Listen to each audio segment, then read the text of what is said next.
Hello and welcome back to Mr.Menon's World.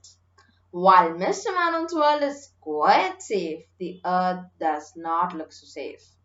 Ukraine have just been attacked by the Russian Republic under President Vladimir Putin. The whole world is enraged at this unbelievably, let's say, stupid and I would say extremely childish and power hungry move by the President of Russia. The whole world is extremely concerned for the independence and sovereignty of Ukraine and its adjoining countries. Why is there a war? Is Putin just mad or is there a real and valid reason? Whose side is India on? Is this World War III in disguise? And what is a major world power stance on this matter? Learn it all here. We'll be taking this part by part. So today we have the history part of this whole conflict. There will not be a lot of editing as my exams are going on and I don't have much time. So let's go on to part 1, history. The war is not something we have not been expecting. It's all started way back before anyone who are alive right now were born. The world had just recovered from the Second World War. Yet the US and Russia were still facing a rough face-off. This standoff was named the Cold War. During those times, Russia was called the Union of Soviet Socialist Republic, or in short, the Soviet Union.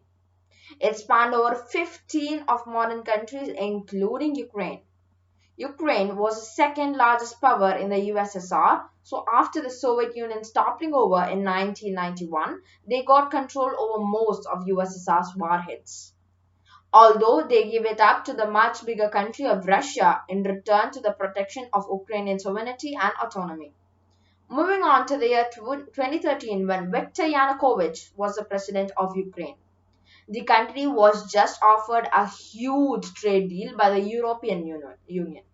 Yanukovych, though, was against this deal and instead opted for a bailout from Russia. Ukrainians were unhappy with these developments and protested in Kyiv's central area named the Maidan. The Ukrainian government drove out the president, whom, to no surprise, fled to Russia. The whole country was not happy with this impeachment though, as many of Ukraine's east who supported Russia wholeheartedly wanted him to stay. Russia, meanwhile, was extremely mad at this development as they had just lost the puppet they were playing with. So they annexed Crimea, a small peninsular area in Ukraine which had special autonomy. But why Crimea when there are hundreds of other regions? Let's go back in time when the regions around Russia were headed by a premier, Nikita Khrushchev. He gifted Crimea to Ukraine as a friendly gesture, which according to him would increase brotherly ties between the people of the two countries.